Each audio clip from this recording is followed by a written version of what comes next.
দেখুন, আমি খবর পেলাম এখানে যে পাণ্ডবেশ্বরের বিধায়ক নরেন চক্রবর্তী নাকি কয়েকবার এসেছে। আমি বলি যে 2026-এর পর ও আরো বেশি আসবে, কেননা এখন যদিও পাণ্ডবেশ্বর ওর কিছু কাজ আছে, 26-এর পর ওর কোনো কাজ থাকবে না, প্রচুর সময় থাকবে হাতে, তাই ও এসব অঞ্চলে এসে ঘুরে বেড়াবে। এই নরেন যার কথা বলছেন অনেকবার দেখে আছে, দেখবেন সে দেখতে আগে কেমন ছিল। মানুষের বয়স বাড়লে আমাদের বয়স বাড়ছে, আমরা আরো মোটা হয়েছি, চামড়া শরীরে চামড়া আগে যতটা ছিল শক্ত ছিল ততটা নেই, মুখ ঝুলসে যাচ্ছে। আর ওকে দেখুন যতদিন যাচ্ছে তত আরো লাল টকটক হয়ে যাচ্ছে, অত লাল টকটক। কোথা থেকে? জনগণের আশীর্বাদে কি?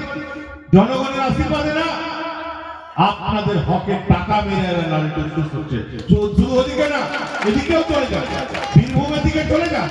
যত তৃণমূল কংগ্রেসের নেতারা যারা আছে, লাল টকটক চেহারা সবার দেখবেন আপনাদের হকের টাকা, যে টাকা মোদিজি আপনাদের জন্য পাঠিয়েছিলেন, যে টাকা আপনাদের পিছনে খরচ হলে আপনার দালানটা পাকা দালানটা হতে পারতো, যে টাকা আপনাদের পিছনে খরচ হলে আপনার ঘরে জোয়ান ছেলেটা চাকরি পেতে পারতো, সেই টাকা সমস্ত তাদের ঘরে গেছে।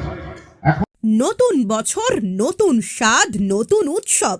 নতুন বছর মানে আনন্দ, আর সেই আনন্দকে আরো জমজমাট করতে আপনাদের শহরে হাজির পার্বণ, একটি আধুনিক ফ্যামিলি রেস্টুরেন্ট। সিজলারের দুর্দান্ত ভ্যারাইটি, চাইনিজ স্পেশাল, ভেজ ও non veg thali, charcoal breads, সব কিছুই এক ছাদের নিচে। 100% হাইজেনিক পরিবেশ, সাধ্যের মধ্যে দাম, অনলাইন অর্ডারের সুবিধা। শুধু রেস্টুরেন্ট নয়, পার্বণ মানেই খাওয়ার উৎসব।